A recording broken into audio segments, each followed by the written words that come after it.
Muy buenos días, hermanos, que el Señor les bendiga ricamente.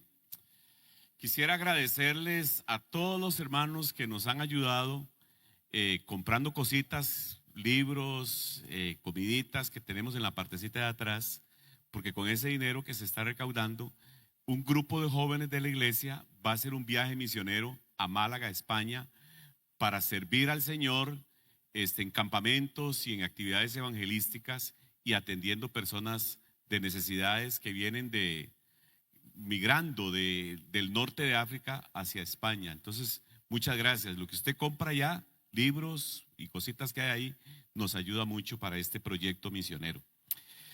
Les voy a pedir que abran el libro de Nehemías. En el libro de Nehemías, y nos vamos a enfocar esta mañana en el capítulo número 4. Pero es importante rescatar que este es un libro histórico. Y cuando hablamos de algo histórico, tenemos que ubicarnos en esa época. Tenemos que hacer un viaje al tiempo. Queremos algo así como la serie que veíamos cuando éramos pequeños. Vamos a tener que ir al túnel del tiempo y trasladarnos a la época en que se dieron a cabo estos acontecimientos.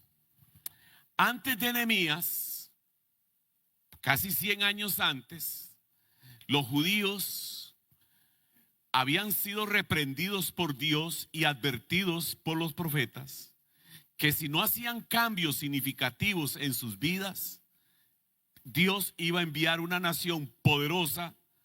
Esa nación sería Babilonia e iba a invadir Jerusalén. Los judíos no hicieron caso y seguían en sus pecados, en sus maldades, en sus rebeldías, practicando injusticias sociales, en su depravación social. O sea, el pueblo que Dios había escogido y le había dado la ley, olvidaron a Dios y su ley y se volvieron peor que paganos. En efecto, Dios cumplió la advertencia. Los babilónicos invaden Jerusalén.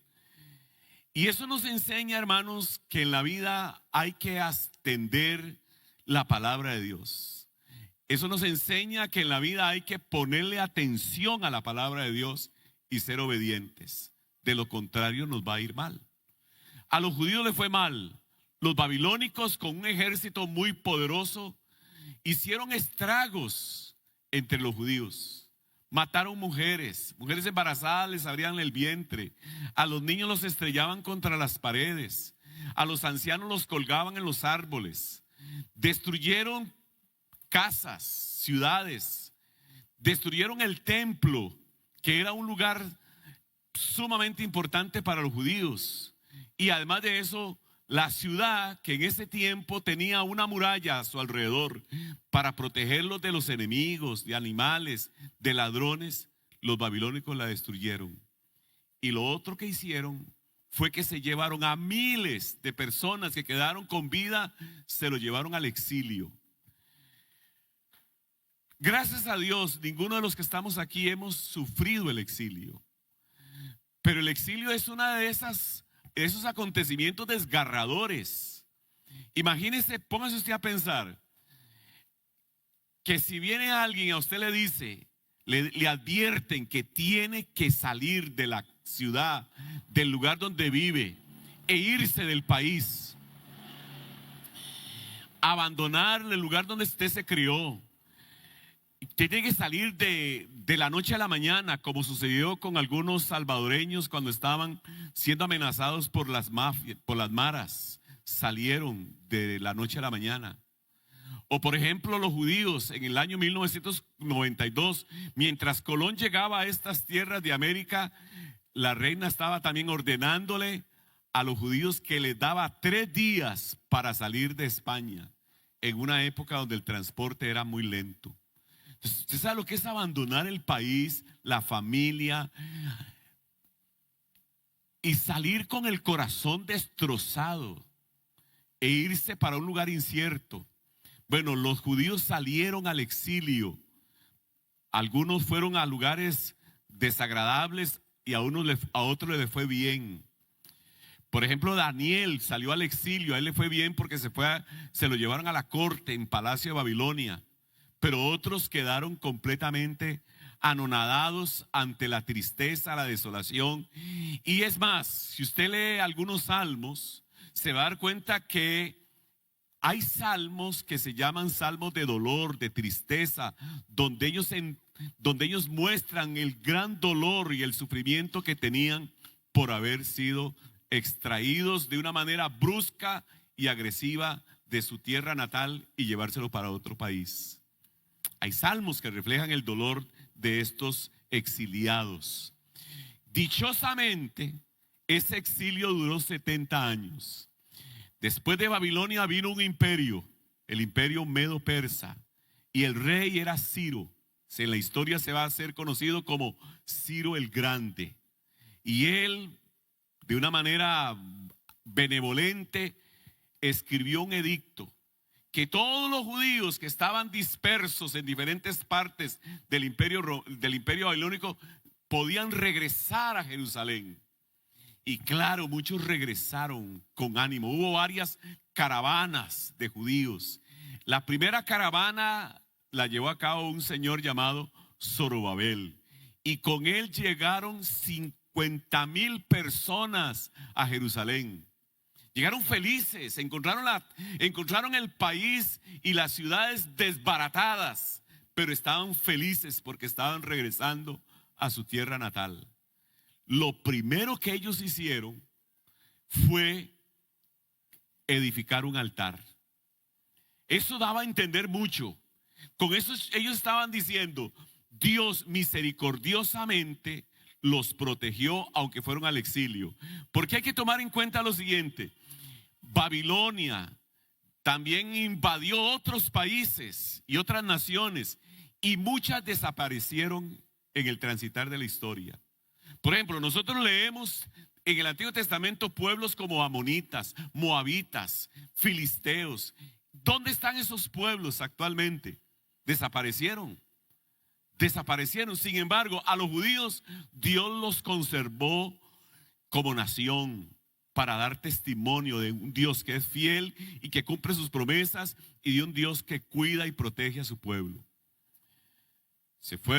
Vinieron al exilio, levantaron el altar. Y eso yo quiero también hacer como aplicaciones, porque aunque esto es una cuestión histórica, tiene también implicaciones para nuestra vida o mensajes que podemos aplicar a nuestro ser.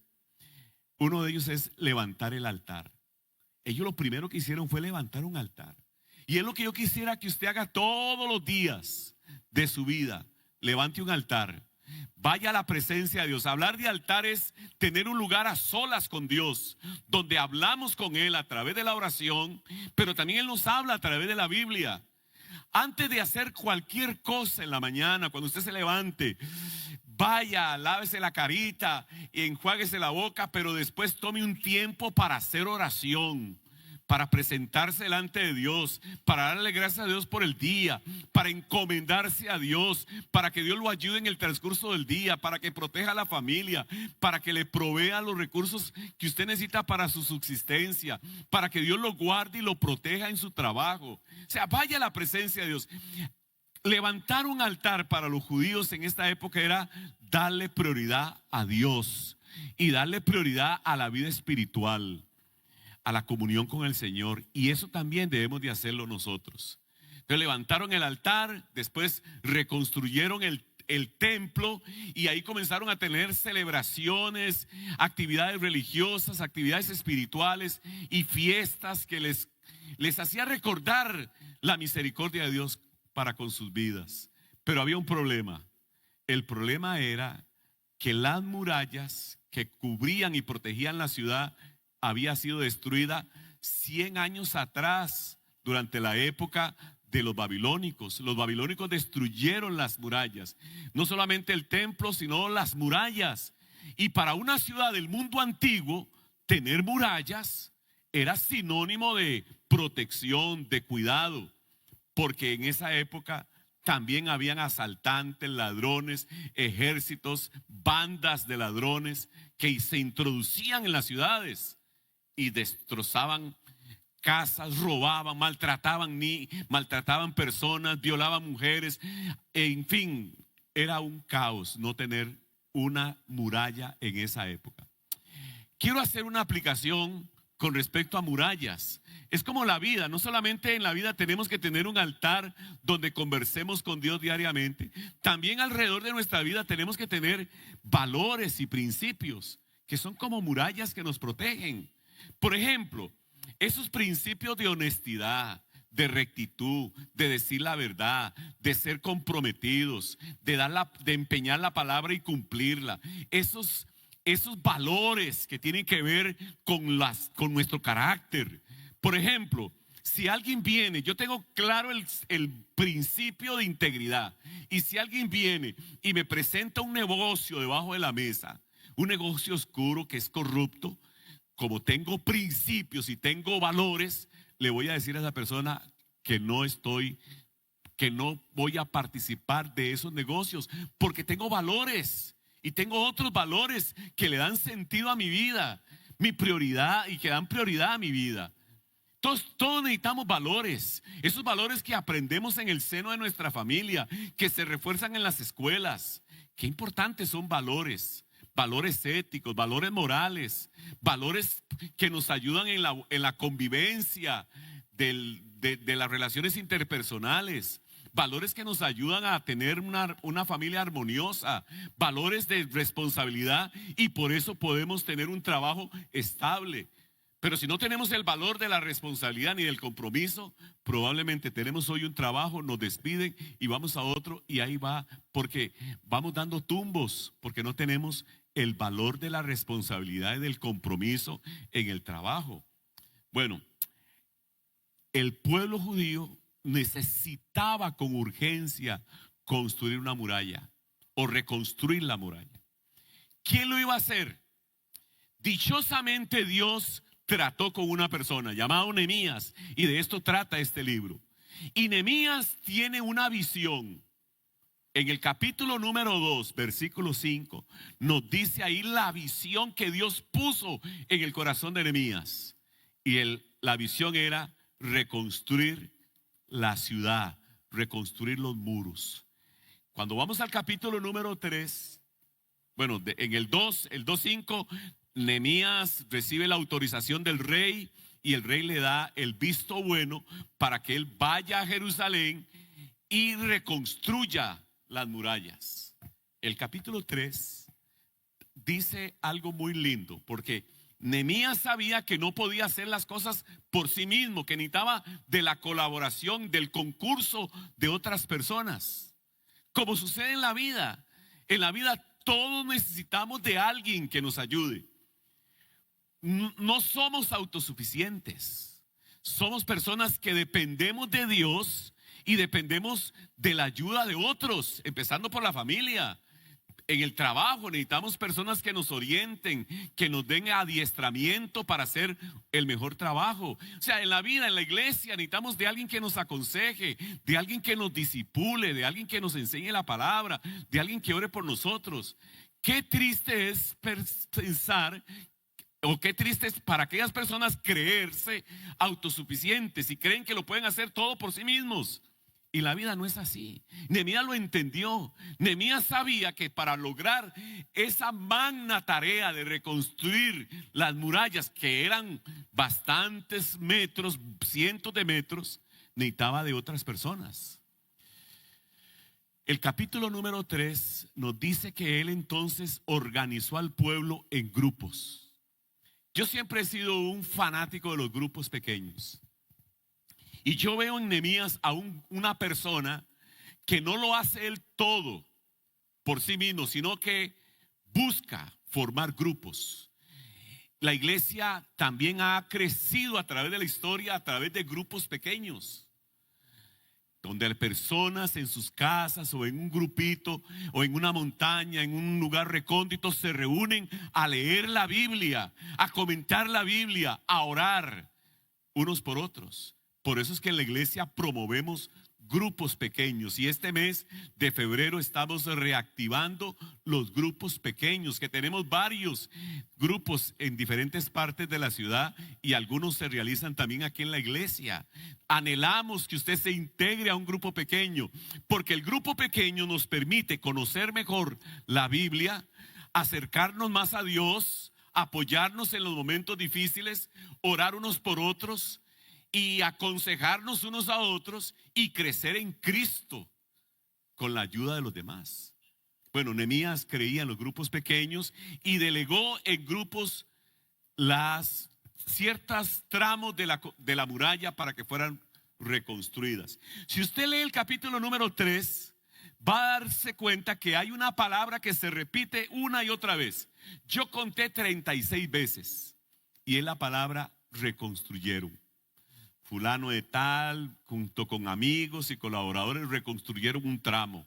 Después otro tramo. Entonces ahí va, el muro se estaba reconstruyendo a pasos agigantados. Y el muro se estaba reconstruyendo. Entonces imagínense esta gente ilusionada, motivada. Ya tenían el templo, ahora están reedificando las murallas. Pero nunca falta un pelo en la sopa, decían mis papás. Siempre hay un pero. ¿Y cuál fue el pero? Que el capítulo 3 la obra avanza, pero el 4 surgen enemigos, adversidades. Surgieron adversidades. Y yo quiero mencionar lo siguiente, porque quiero animarle para que usted lea este libro. El capítulo número 4 nos habla de adversidades externas. El capítulo número 5 nos habla de adversidades internas. Eso es muy sencillo. Por ejemplo, vamos a suponer esto, que en el lugar donde usted vive tranquilo, se la pasa pura vida, conoce a todos los vecinos, se ayudan, se colaboran, pero un día viene un nuevo vecino a ocupar una casa en la comunidad donde usted vive. Pero ese vecino es invivible. Mantiene el ruido de su música altísimo, con un volumen altísimo, 2 de la mañana y están en fiestas. Los hijos, estoy suponiendo, yo sé que eso no es real, ¿verdad?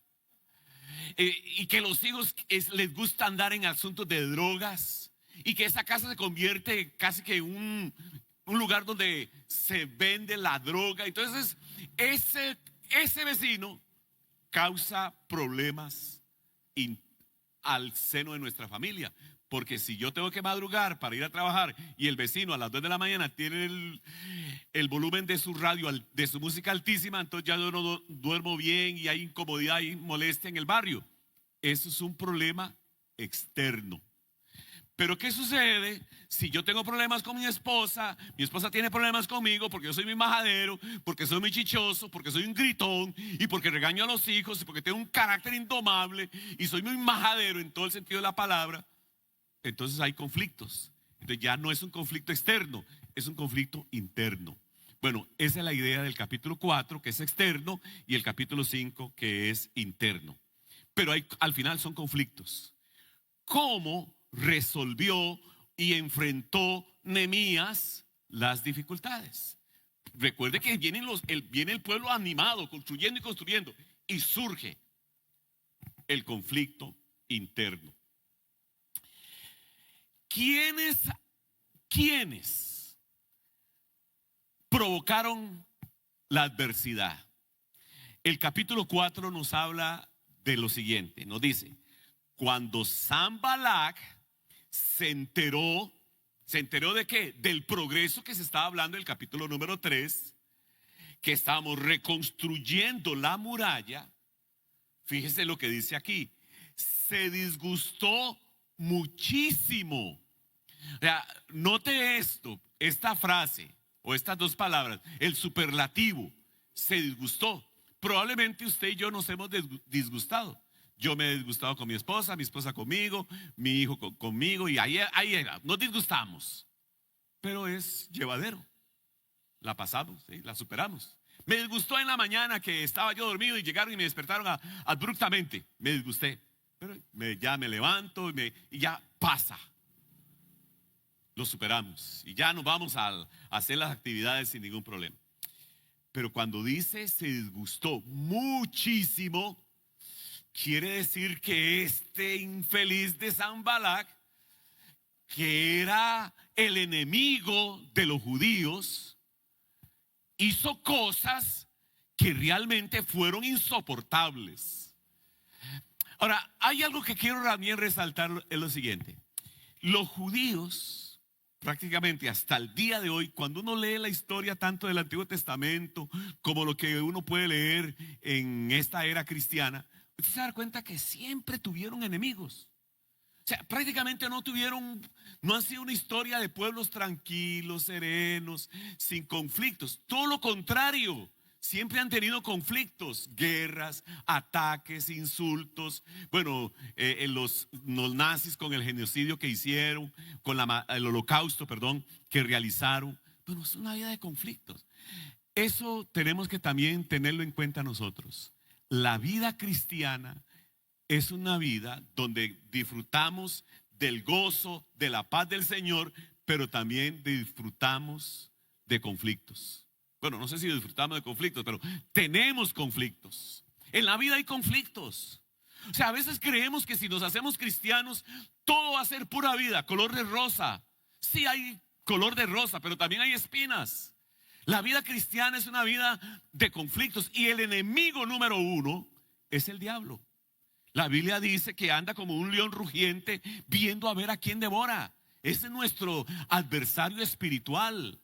Pero también tenemos adversarios a veces uno mismo es el adversario, el egoísmo, que nos induce a buscar siempre a hacer lo que nos da la gana, a hacer nuestra propia voluntad, a buscar siempre el primer lugar en las cosas. Tenemos a veces enemigos en el vecindario, en el lugar de trabajo. Tenemos enemigos en muchos lugares que repudian la fe cristiana. La fe cristiana, que es una fe tranquila, amena, en pro de la dignidad humana. La gente no lo entiende así y ve el cristianismo como algo desagradable. Por eso es que en algunos lugares ha habido y hay persecución. Porque la vida cristiana también es de conflictos. Jesús nuestro Señor dijo: en el mundo tendrán aflicción, pero crean, yo he vencido al mundo. Entonces aquí aparece un adversario, Sanballat, que se disgustó muchísimo. Ahora voy a leer corrido hasta el versículo número 3. Se burló de los judíos ante sus compañeros y el ejército de Samaria dijo: ¿qué están haciendo estos miserables judíos? ¿Creen que se les va a dejar que reconstruyan y que vuelvan a ofrecer sacrificios? ¿Piensan acaso terminar en un solo día? ¿Cómo creen que de esas piedras quemadas, de esos escombros, van a hacer algo nuevo? Y Tobías, el amonita, que estaba junto a él, añadió: hasta una zorra, si se sube a ese montón de piedras, lo echa abajo. Paremos ahí la lectura. Fíjese, hermano, la adversidad. La adversidad viene por lo que otros dicen. Y eso me llama la atención, porque lo que usted y yo decimos y cómo lo decimos puede levantar el ánimo de una persona o se la puede destruir. Por eso la Biblia dice que hay personas que su lengua es como golpes de espada. Y si usted ha visto espadas, a mí entre las cosas que me gustan de ver en museos son espadas, las armas que se usaban. Y hay espadas bastante grandes, más casi que del cuerpo de uno, y pesadas. Entonces dice, vea la ilustración, dice: hay hombres, el proverbio lo dice, cuyas palabras son como el golpe de espada. Un golpe de espada en esta época era cuando dos contrincantes estaban peleando con espadas, y uno ya aventajaba al otro. Y en vez de darle de filo, cortarle la cabeza o cortarle el brazo, lo que hacía era que volteaba la espada y de canto, con toda la fuerza de un guerrero, le daban el cuerpo a la persona. Y la persona del dolor caía al suelo y se revolcaba del dolor porque se le producía una hemorragia interna. Y por eso vea qué interesante la comparación que hace el proverbista. Dice, hay hombres cuyas palabras son como un golpe de espada, que cuando hablan producen una hemorragia emocional interna, producen dolor en el espíritu, en los sentimientos, en las emociones. Es importante cuidar cómo uno dice las cosas. Yo he metido la pata más de una vez, a más de uno le he dado golpes de espada y el pobre quedó ahí con una hemorragia interna emocional. Pero bueno, después tengo que llegar y pedir perdón, sobre todo cuando no ha sido con mi familia. Pero hay que cuidarnos. Fíjese que lo que estos enemigos están diciendo aquí tiene que ver con las palabras, porque ninguno tomó una espada, ninguno tomó una lanza, un escudo para atacar a los judíos. Lo que dijeron, cómo lo dijeron, el contenido del mensaje fue un contenido mordaz, agresivo, despectivo. Fijémonos, para mí, yo resumo lo que ellos hicieron de estas tres maneras. En primer lugar, trataron de dañar el ánimo. Segundo, dañaron la autoestima y dañaron el trabajo. Estas tres cosas yo las puedo ver en este pasaje. Fíjese lo que dice, se disgustó muchísimo y comenzó a hablar y a decir, ¿qué están haciendo esos miserables judíos?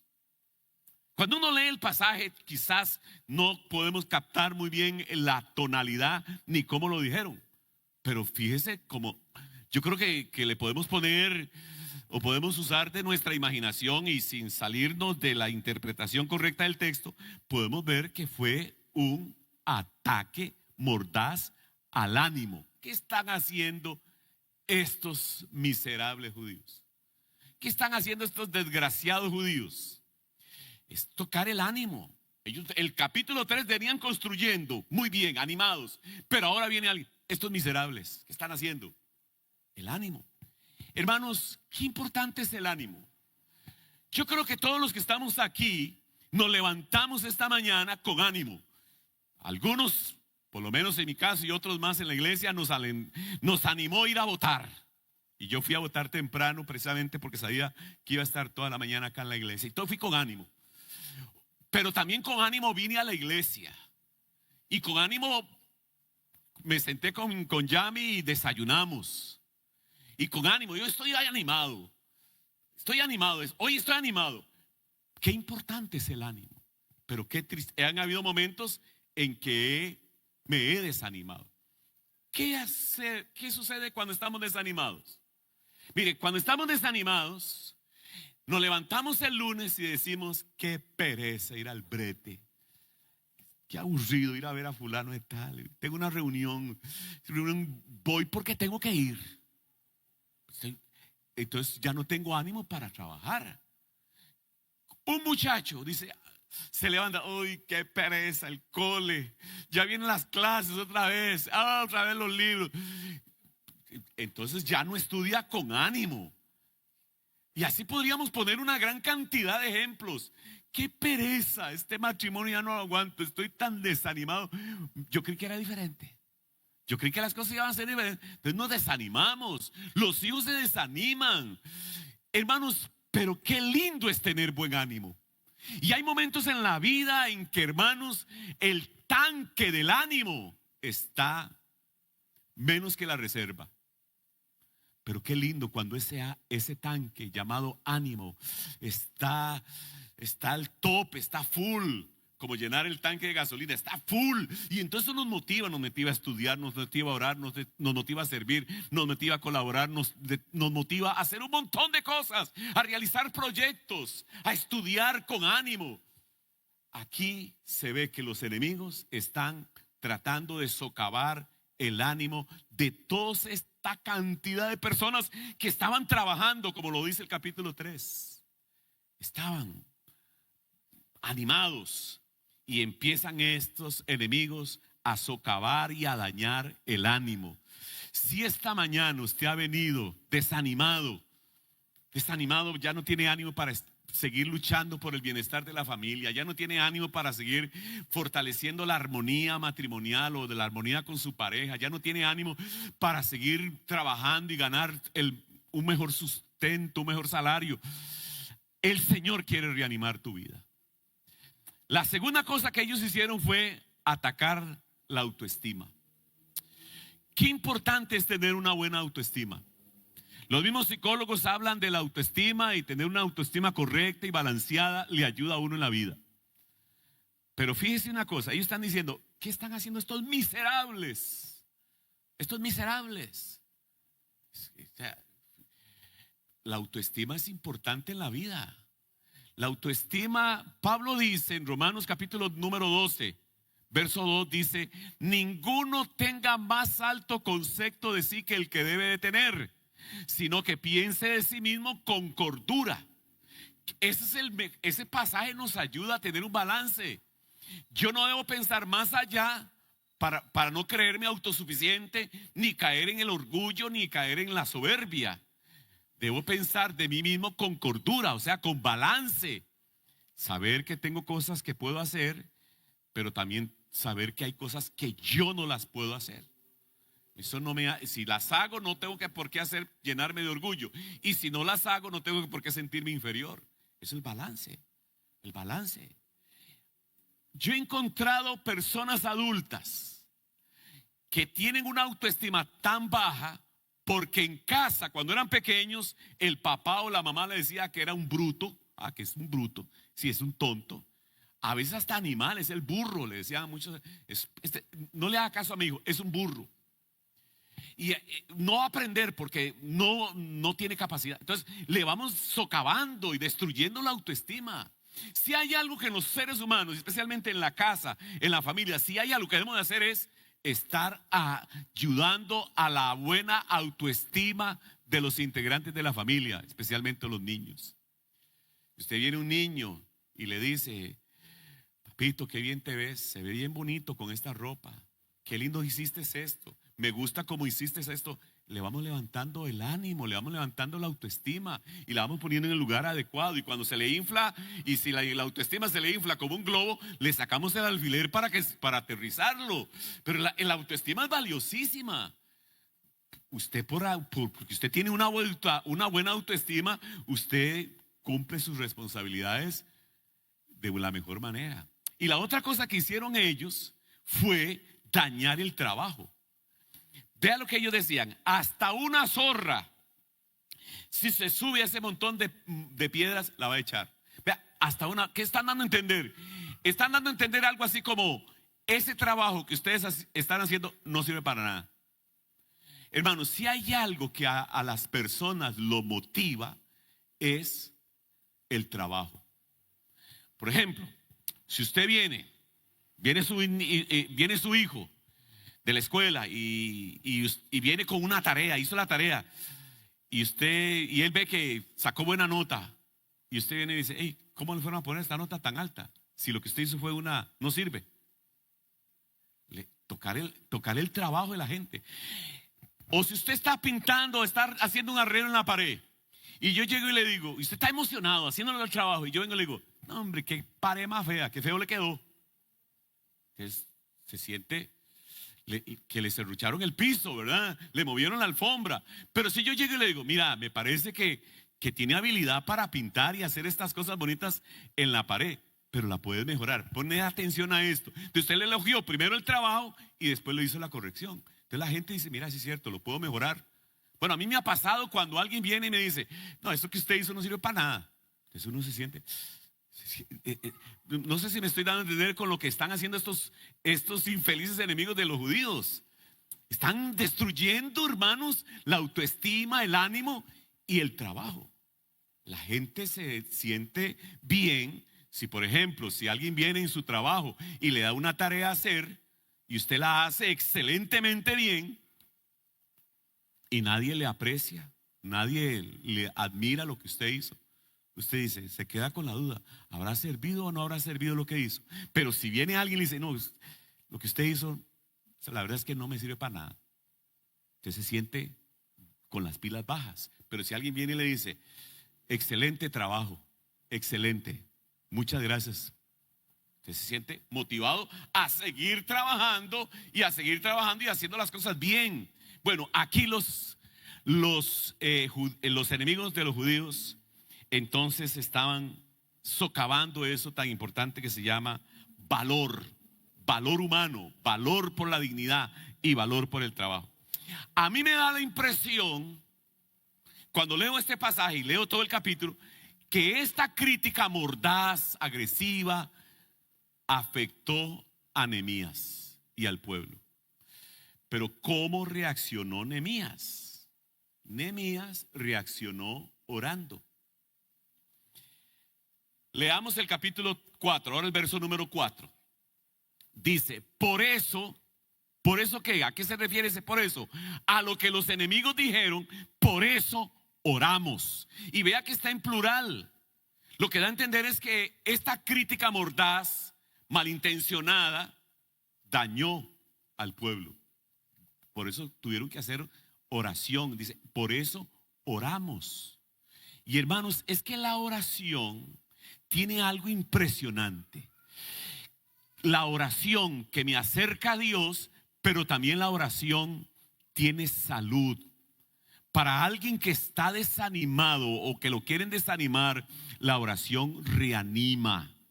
Para alguien que le han echado la basura de la crítica y que la está cargando, la oración es como decirle, Señor, esta basura que me han tirado no la puedo llevar, tómala tú, y se lo entrega a Dios.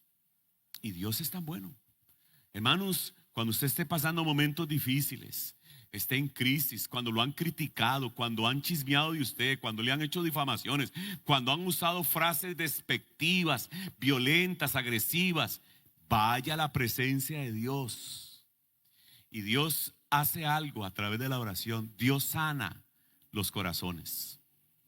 Yo he conocido personas que dicen, mi papá y mi mamá, y me hacían insultos, me decían que yo no servía para nada, que de maceta, que el que nació de maceta del corredor no pasa, y etcétera, y por eso no logré prosperar.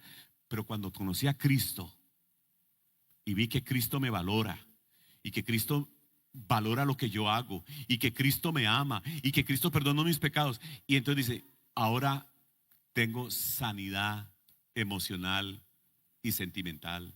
Mis sentimientos han sido sanos. ¿Por qué digo yo que le golpeó a Nehemías y al pueblo las críticas? Porque oraron. Y ahora vea el versículo número 6. Continuamos con la reconstrucción y levantamos la muralla hasta media altura, pues el pueblo trabajó con entusiasmo.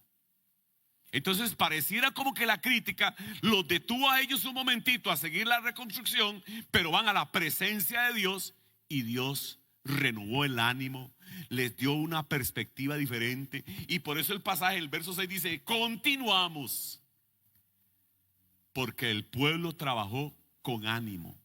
O sea, aquella mala intención que tenían los enemigos no lo lograron.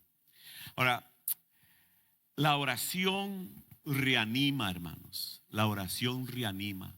Si por esas cosas de la vida usted tiene el ánimo, está de capa caída, el Señor lo puede renovar.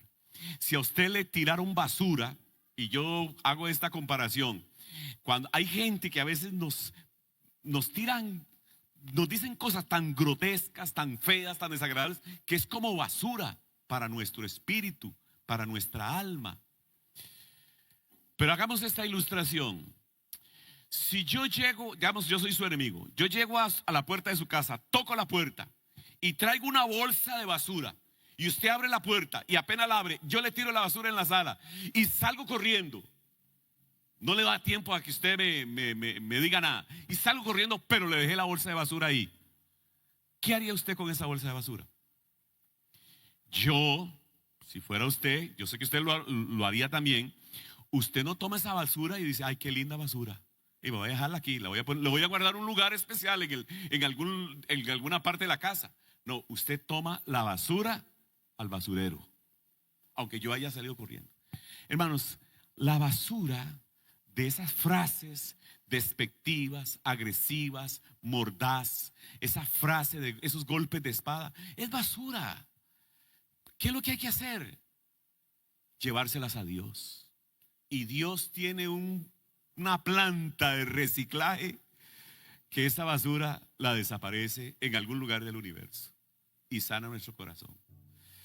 Ya para ir terminando, los enemigos no se quedaron con los brazos cruzados, siguieron hostigando y diciendo cosas y armándose para atacar a los judíos.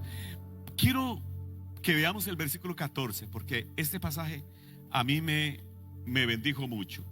Nehemías, para mí Nehemías es el típico personaje que se cumple el dicho popular que dice: a Dios rogando y con el mazo dando. Es un dicho popular, no está en la Biblia, pero me parece que es muy sabio. Nehemías ora, pero no se queda de brazos cruzados. En la vida yo he encontrado extremos, personas que oran mucho, pero siempre con los brazos cruzados. Señor, dame un trabajo, provéeme un trabajo, pero nunca se preparan, se adiestran, ni siquiera mandan un currículum o un currículum para buscar el trabajo, ni siquiera van a tocar puertas, espera que el trabajo les llegue a la casa. He visto a gente que buscan y buscan trabajo, pero no oran. Nehemías no es así. Nehemías es a Dios rogando: Señor, dame un trabajo, necesito un trabajo, pero simultáneamente van y tocan puertas y buscan trabajo. O hay otras personas que dicen: Señor, yo quiero progresar en el trabajo y quiero tener mejores opciones para beneficiar a mi familia, pero no hacen nada por llevar cursos de entrenamiento, por aumentar su capacidad laboral. O sea, a Dios rogando y con el mazo dando. Nehemías ora, el Señor lo reanima, y cuando lo reanima, Nehemías hace algo. El versículo 14: luego de examinar la situación, Nehemías es un hombre inteligente, se puso a examinarle lo que estaba viviendo. Me levanté y dije a los nobles y oficiales y al resto del pueblo: no les tengan miedo, porque no hay nada más triste que pelear en la vida con miedo. Acuérdese del Señor. Y entonces se enfoca en el Señor, que es grande y temible, y si Él es por nosotros, ¿quién contra nosotros? Y viene y le agrega algo, dice: peleen. ¿Peleen por quién? Peleen por sus hermanos, peleen por sus hijos, peleen por sus hijas, peleen por sus esposas. Y yo agregaría: peleen por sus suegras. No contra sus suegras, sino por sus suegras, por sus suegros, porque yo también soy suegro. Peleen por sus hogares. Vean el consejo que está dando Nehemías, hermanos. A Dios rogando y con el mazo dando. Pelear por la familia. Si hay algo que motiva a las personas, es pelear por familias. Yo he conocido personas que fueron adictas y tenían vidas desordenadas, pero un día él se convirtió en papá y ella en madre.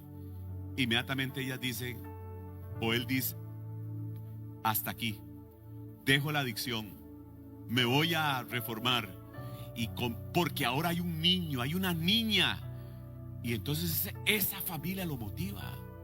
Yo he conocido madres de familia, jefas de hogar, que un día su marido les abandonó y quedaron con 3, 4 y niños, a veces hasta más, y la mamá decía: me quedé con una mano adelante, pero no me voy a quedar callada, no me voy a quedar de brazos cruzados. Comenzaron a hacer tortillitas, y comenzaron a hacer empanaditas, y comenzaron a vender cositas, y comenzaron a sacar a sus hijos, y los llevaron a la escuela, los llevaron al cole, y lograron que fueran a la universidad. Pelearon por la familia. Pelee por su familia, hermanos. Cuide la armonía de tu familia, cuida la vida espiritual de su familia. Pelee, luche por el bienestar, por la salud espiritual, emocional, material, por el crecimiento intelectual y académico de sus hijos. Luche, vale la pena luchar por la familia. Aquí yo lo que encuentro es a un hombre inteligente, un hombre que pone la confianza en Dios, motiva al pueblo a poner su confianza en el Señor, en el Dios grande y temible, pero también los motiva que en el diario vivir peleen por la familia. Vale la pena darle prioridad a la familia. La vida tendrá muchas dificultades, La familia es prioridad y hay que luchar por ella. Pero luchemos con las armas espirituales que a nosotros Dios nos da y nos aconseja en su palabra. Si esta mañana usted se ha rendido, dejó de pelear por la familia, dejó de luchar por el bienestar de sus hijos, dejó de luchar por el progreso de la familia, en esta mañana yo le animo, ponga a la familia delante del Señor y con la ayuda de Dios siga adelante. Luche por su matrimonio, luche por sus hijos, luche por el progreso de toda la familia en todos los aspectos. Luche con Dios. Que usted pueda decir: todo lo puedo en Cristo que me fortalece, porque Él nos fortalece para luchar ante tantos y tantas adversidades de la vida. Él nos da la fuerza para seguir adelante. Y si en esta mañana usted ha dejado de luchar, yo le animo, luche con ánimo. Luche con ánimo. Y si esta mañana usted ha venido con las pilas bajas, el Señor quiere renovar tu vida y tu ánimo. Póngase de pie, por favor, y oramos al Señor. Me pasé unos minutitos, espero que no le afecte, para después ir a votar. Y queremos ir a votar. Vaya y vote con ánimo y por el bienestar de la familia y del país. Señor, muchas gracias. Muchas gracias, Señor. La vida tenemos adversidades y dificultades, pero qué lindo es saber que contamos contigo, Señor. No estamos solos, tenemos al gran yo soy. Tenemos a Jesucristo el Señor, quien nos da la fuerza para vencer. Bendice las familias aquí representadas, Señor. Y si hay alguien que está desanimado por las dificultades de la vida, que tu Santo Espíritu en esta mañana le renueve el ánimo. Te lo pedimos en el nombre de Jesús. Y con la ayuda tuya, Señor, seguiremos luchando en pro y a favor de nuestra familia. Ahora llévanos con bien, con tu paz, tu bendición. Y sigue bendiciéndonos en el resto del día. Y sigue bendiciendo este proceso electoral en que estamos inmersos. Nos despedimos en el nombre de Jesús y con la paz de nuestro Señor Jesucristo. Amén y amén. Hermanos, sálgase de la banca, de la silla y el pasillo. Salude a las personas con las que se va a encontrar. Dese una sonrisa, palabras de bendición. Abrace a las personas con las que está a su lado. Bendigámonos unos a otros en el amor fraternal en Cristo Jesús. Que Dios los bendiga, hermanos.